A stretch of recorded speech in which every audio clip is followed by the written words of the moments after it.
What's happening? I don't know what happened earlier.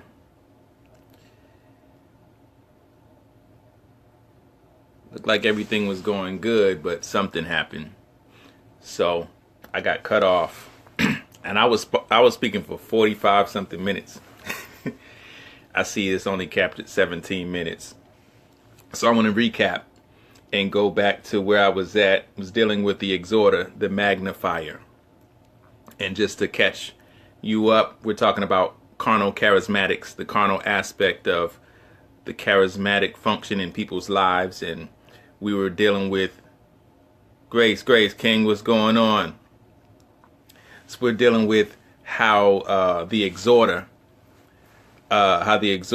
basically has the gift and the gift to exalt as well, and that gift can cause them to move into idolatry when it's misappropriated. And the reason why that can happen very easily is because they are able to lift something up, and that glory is for the sake of lifting up and elevating the Most High. But they can target that to anything, any person, place, or thing. So Peter, he was great, and he had an anointing, he had a grace, but he was the one that said, let us build 3 altars. So he wanted to build 3 tabernacles so that Moses, Christ, and Elijah could all have a place of reverence. So the Father has to interrupt that. It's like, no, you're running out, basically. That's exalting others beyond measure. And the whole thing behind that is the law and the prophets cannot be exalted above Christ, but they are submitted to Christ, for he is the fulfillment of the law and the prophets. But going on to the next thing, I think where I left off is I was talking about the exhorter magnifier, and one of the other gifts that they have is the ability, because they're so sensitive, to bring about drama. They are dramatic beings because they're sensitive beings. And so very dramatic and sensitive. A lot of times anything that could be on level 2, they can lift it up. Grace and peace, Queen, what's going on? Deacon Sherry. They can lift up that thing and elevate it from being level 2 to a level 100. Very sensitive beings.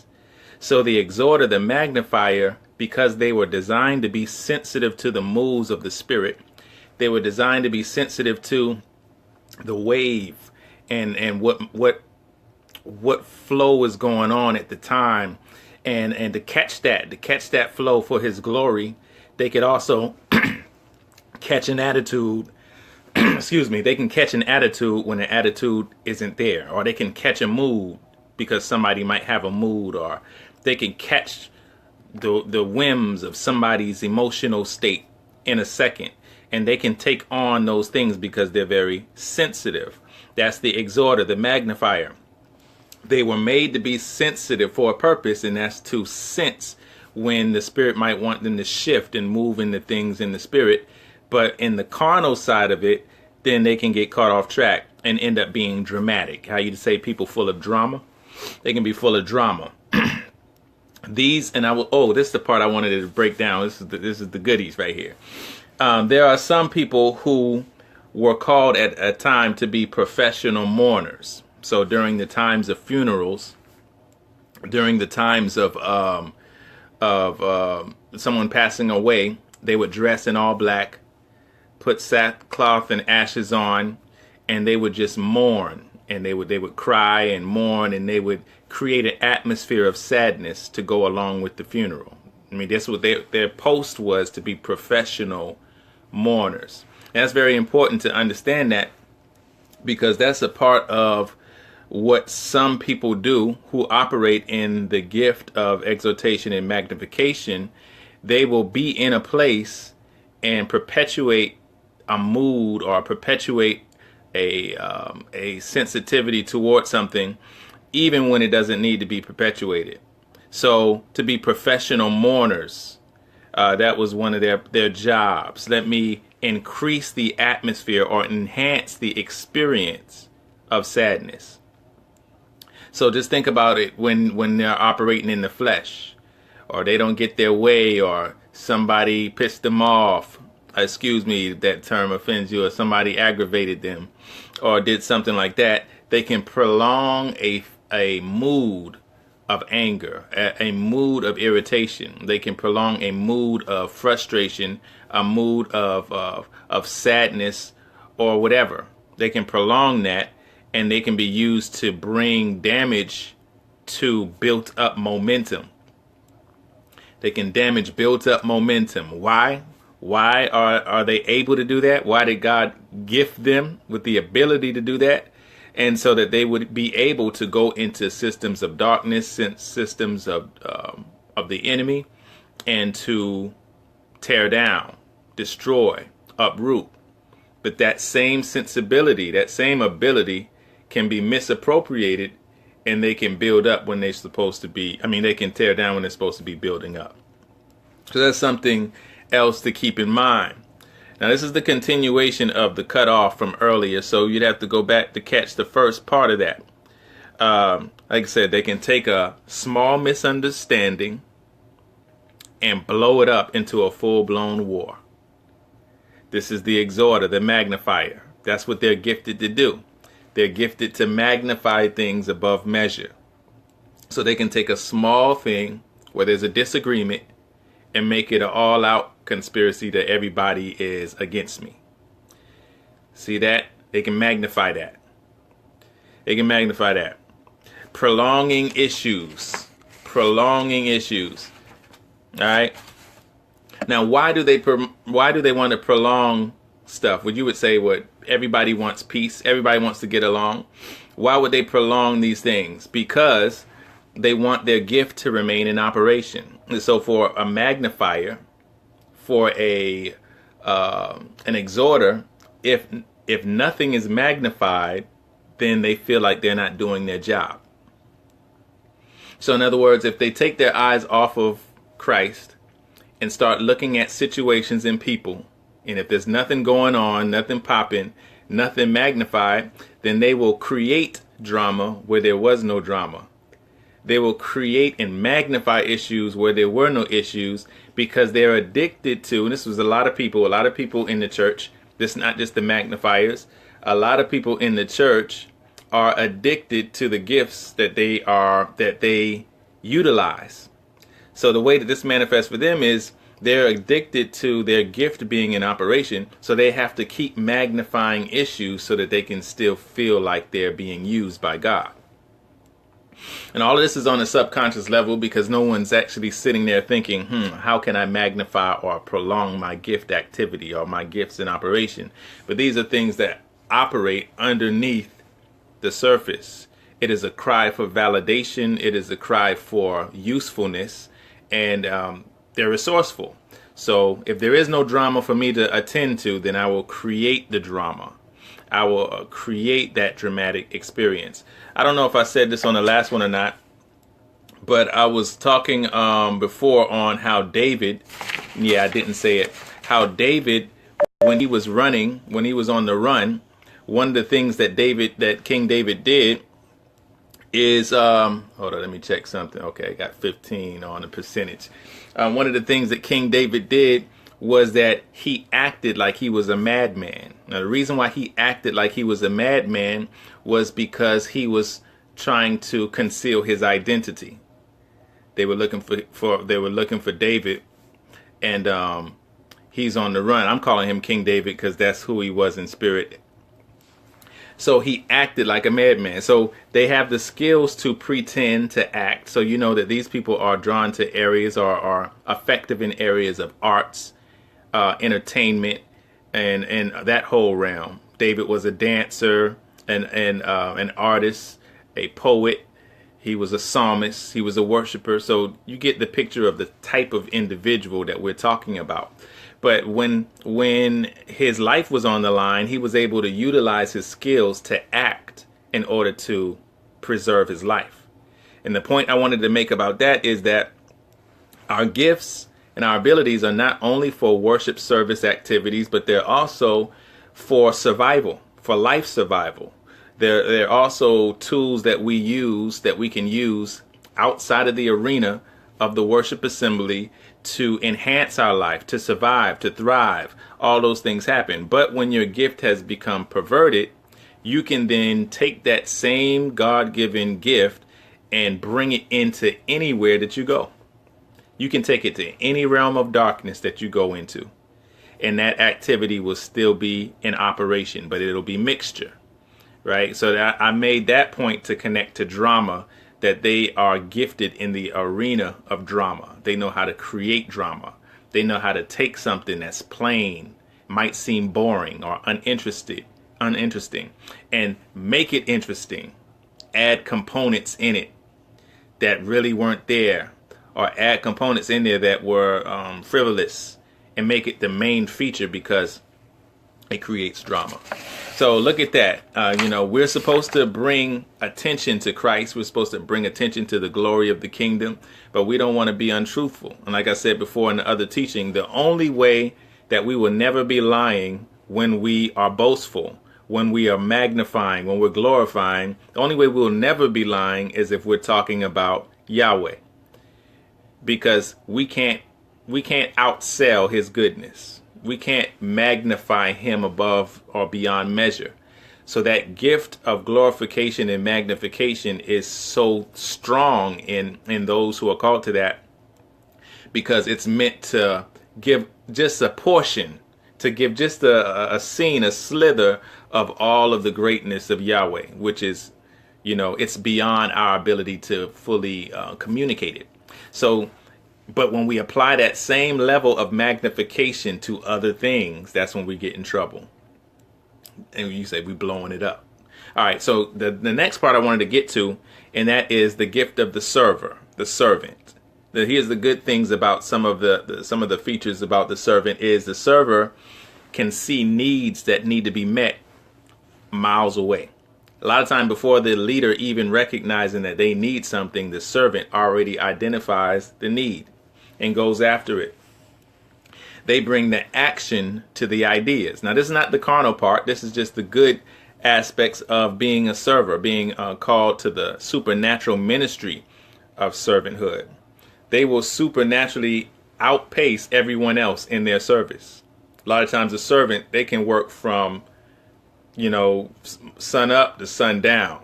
They can work. And this is not just regular workers. This is someone who's supernaturally graced to serve on a capacity, on a level that others cannot keep up with them. They are, what's one of the powers of this gift is they continually have releases and impartation of energy to keep going.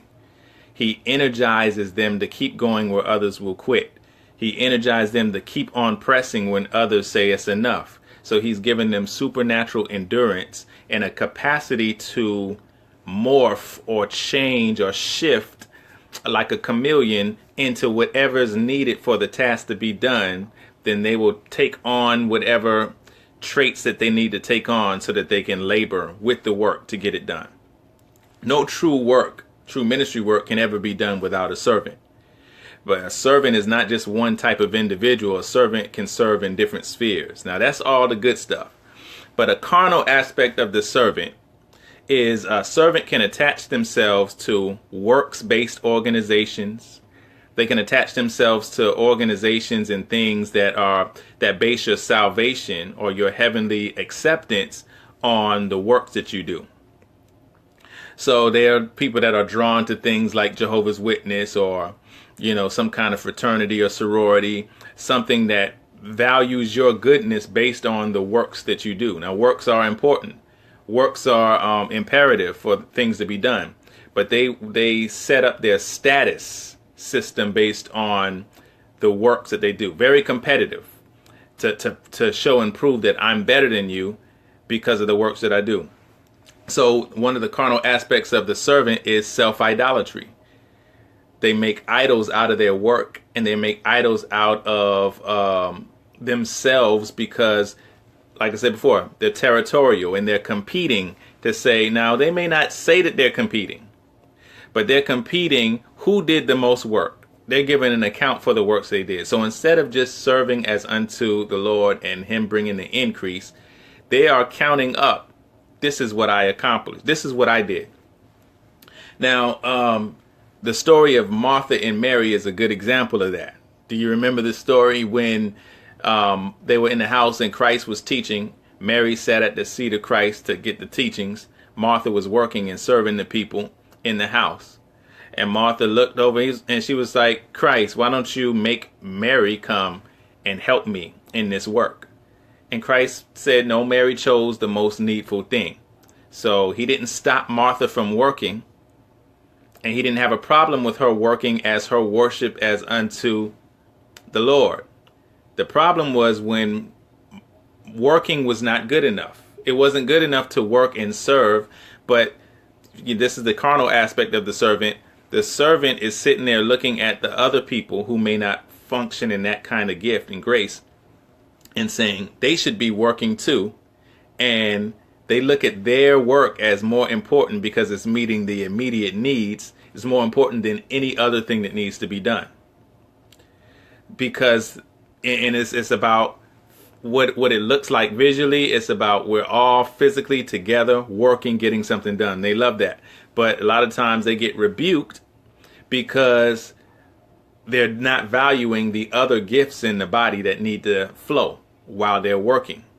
Or just because they have been graced to work to a certain degree, it doesn't mean that other people's level of work, if it's not in the area of service like that, it doesn't mean it's not important. So a carnal servant will get into idolatry about the work that they do, and they'll get into idolatry about who they are because of the work that they've been supernaturally graced to do. So that's carnality. And I wanted to just highlight real quick. I'm not going to reteach everything I said that y'all just didn't get because the thing fell off. But I just want to just go back over. You can see different examples of the perversion of charismatic gifts in that, like, for instance, the prophet. The prophet, the one who has the ability to see and declare and say what God is saying and show what God is seeing and all that stuff. Their stuff can be perverted as well. And going from seeing the glory in people, the grace in people, the abilities in people, the potential in people, they can go into being extra critical, or they can go into seeing the flesh and interacting with the flesh of man. And so, yes, great examples. Those are perversions, and they end up and they can operate in a perversion as opposed to operating in the spirit of prophecy in purity. Someone with the gift of administration at times. Now, I'll tell you, that's one of the greatest gifts that I like around me because it helps you get things done. They have the gift of order. They like things to be categorized. They want things to be accounted for, things to look right, symmetrically, things to add up, all that stuff. But when that gift is perverted, when that gift is clouded with carnality, then that can be a operation or manifestation of control. And that gift will move into witchcraft. And that's very important to check for that. It's very important to check for that when the gift moves into control and witchcraft and that kind of thing. So those are things we have to look for. There are also gifts of teaching and flowing in teaching and illustrating, breaking down the Torah or breaking down the instructions of Yah. All those things are great. But a teacher's gift, it's almost harder to, I would say, is just as, it's more of warfare to uproot bad teaching or doctrines of demons out of people than it is just to cast out demons. So the teaching gift is definitely something that you don't want to get perverted, because then they would bring in heretical teachings. They would bring in systems of false doctrine, doctrines of demons, and institutionalize those things. And those things are harder to uproot. Those networks are harder to get rid of. So those are some examples we have to look for. We have to check for those things. But in summary, no matter what gift you operate in or other people operate in, just know that there is potential for them to, if they get in the flesh, if they're operating in the flesh, there is potential for them to move into carnality and utilize those same gifts while they're moving in the flesh. So we want to ask Yahweh to help us to be pure in our gift expression, to resubmit and rededicate the gifts that we've been given, the abilities we've been given back unto him, so that Christ will be the Lord over it, stewarding over it, as we are stewards and co-laborers with him, that we would never try to get ahead of Yah, never try to move beyond him, never try to operate using his stuff without operating in his character and operating in the fruit of the Spirit. All those things are important. We can keep that in mind. We can also bless people. We can help people. Novice prophets. Yes, most definitely. We want to be pure. We want to be pure. Novice prophets have to look out for this. I want to say, whenever you see somebody and they have a gift of a great gift with oracle skills, and they may look nice, that doesn't mean they're called to be preachers. So sometimes in our carnality, we call out the obvious thing because it seems like it matches intellectually with what we see. But carnality is not good enough. We have to move in the realm of the Spirit while using spiritual gifts. So just because somebody can speak well doesn't mean they're called to be a preacher. So if you're a novice prophet, don't do that. Don't do that. Don't just go by you hearing someone speak well and say they're supposed to be a oracle or supposed to be a pulpiteer or whatever, or because they look nice. They look like they would be a nice preacher. Don't do that, because he may call somebody who has a stuttering problem. He may call somebody that doesn't speak well, but the power. Grace, Queen, what's going on? What's happening? Blessings to you. So he may call somebody who may have a stuttering problem or may not be as appealing in the flesh, but when they speak, the power of God is manifest whenever they speak. And he may call that person to preach, while the great orator may just be called to serve in another way. So we can't be novices and look at the obvious and say, oh, they must be called to teach because they're great teachers. Yeah, they might be great teachers in the natural. They may be good at teaching at a university. They may be good at teaching in academia, but it doesn't mean that their teaching brings revelation so that people can understand the Torah, understand the instructions of Yah, the eternal instructions. So just because they are teachers in the natural, it doesn't mean they're automatically fivefold teachers, and it doesn't mean that they have the thing that backs up those supernatural gifts. Because all these things that I mentioned are operating as talents in the natural anyway. There are talented exhorters, there are talented administrators, there are talented people who can observe things. We say seers, or people who are observant. There are many talented people who do a lot of things, but when Christ, by way of Holy Spirit, is talking about these gifts, he's talking about them in the supernatural realm. He's not just talking about them in the realm of the natural.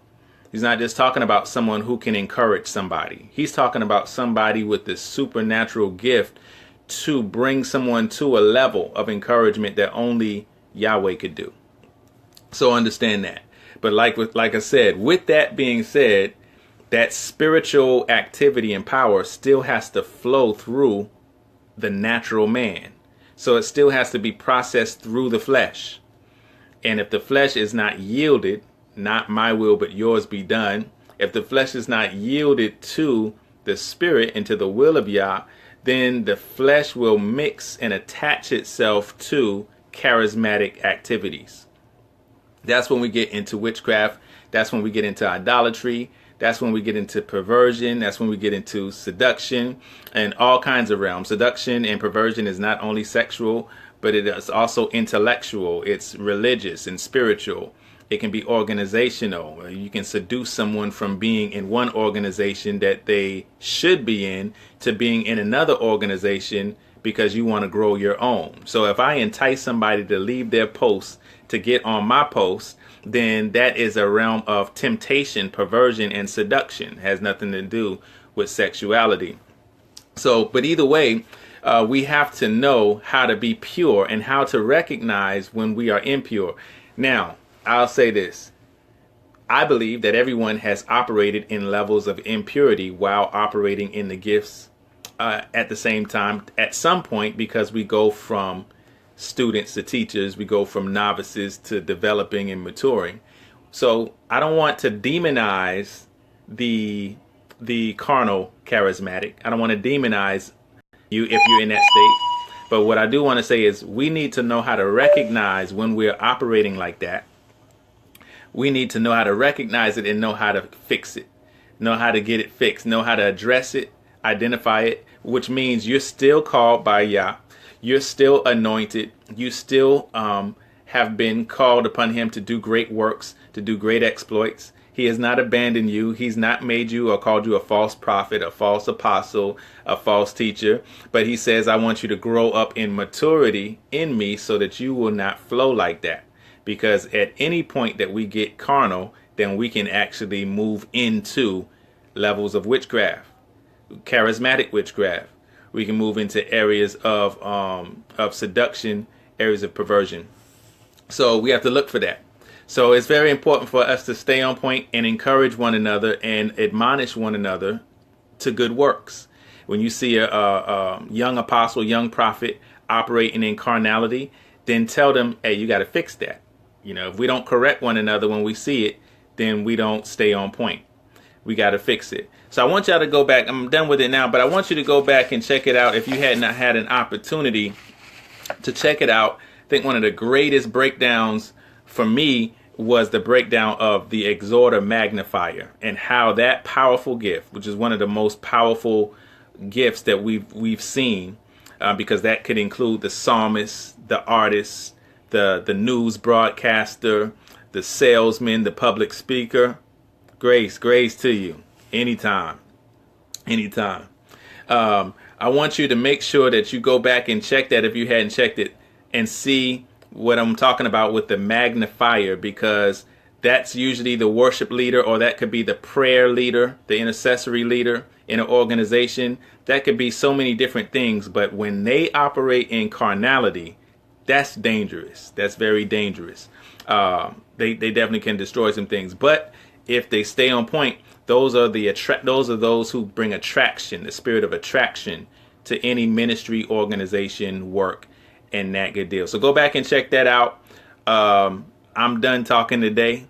I'm glad y'all checked in with me, and hopefully it's a blessing to you. Praise Yah. Y'all have a good day. Grace and peace.